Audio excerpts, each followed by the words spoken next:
Uncle Phil kind of did the same, admitted that although he was wrong, he did say it felt good being wanted by another woman as well. And if you remember the trailers, I feel like this is kind of, going to open the door for, I don't know, some type of open marriage talk.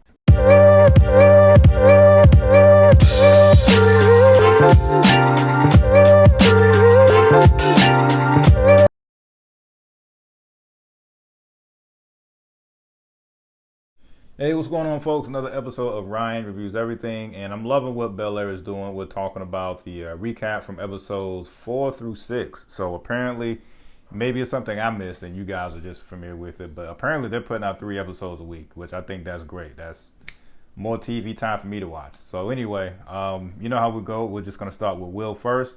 I'm really enjoying Will's storyline. Just to sum it up from episodes 3 to 6, him and Carlton are still pursuing this black access entrepreneurship thing.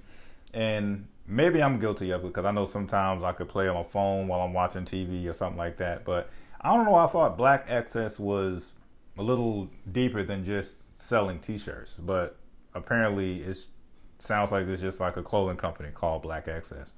But so that they got that going on. Vic Mensa is still trying to, push him a little bit. Like, okay, that's cute, but what about your return on investments? What does the investment ceiling look like? Just kind of just putting them on the spot about, okay, what is the deeper meaning outside of just selling t-shirts? So I thought that was dope. Definitely you see him and Carlton bump heads throughout mainly episode 4.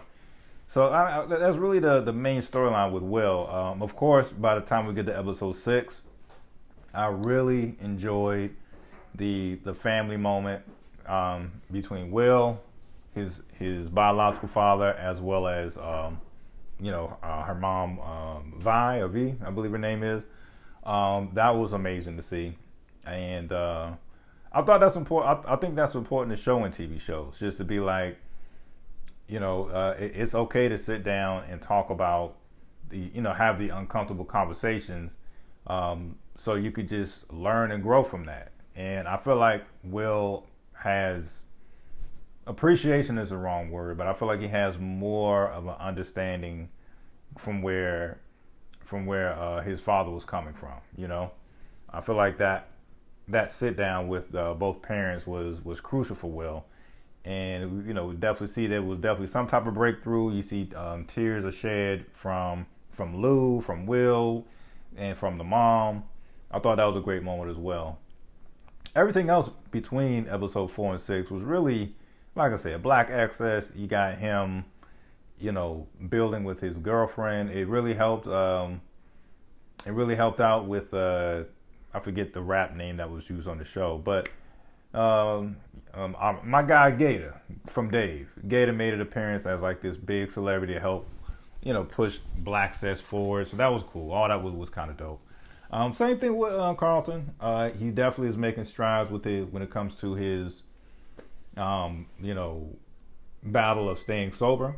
I really enjoyed how he had a moment where he almost slipped up, but he knew how to properly react. I felt like instead of calling his girlfriend Amira, he calls the sponsor instead, so he can actually have that support. That non-biased support, in my opinion. I think that's better than just calling your girlfriend. So one thing I was kind of scared of, well, especially with him and Amira, I'm not a fan of this. Let's create a new high since we can't do drugs and alcohol anymore. And that new high seems like this life-threatening thrill. Like from the trailers that I initially saw, I thought it was gonna be some wild accident, while they're making out and kissing at the same time, and perhaps Amira passes away that way or something like that. So glad to see it wasn't the case, but still a little dangerous for my taste, especially as scary of a driver as I am. I can't be making out and doing 120 at the same time.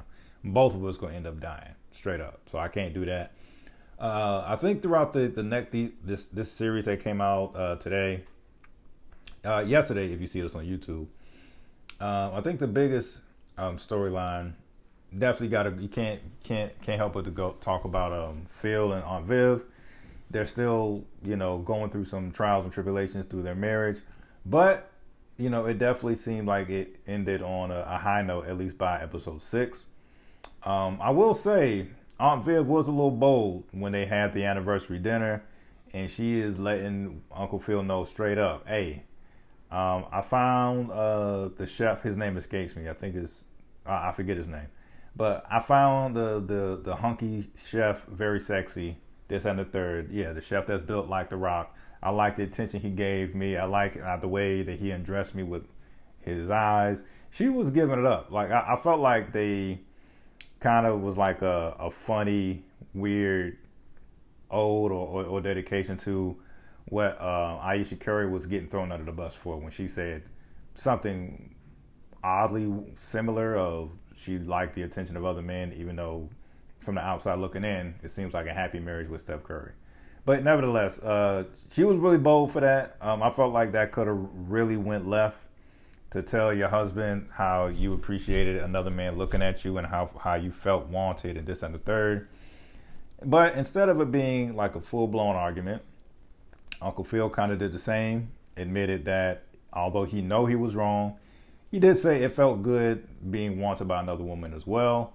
And if you remember the trailers, I feel like this is kind of, going to open the door for, I don't know, some type of open marriage talk, So, like I said, but in terms of Viv and Phil, everything else is kind of business as usual. Phil is kind of saving the day with this client and pushing forward with this gentrification thing.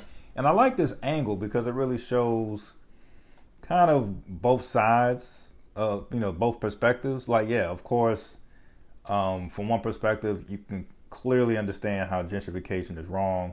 You're raising rent for the people who've been there for years, this and the third. But from the other perspective, it's like, what if it's an area that was, riddled with crime? What if this area, I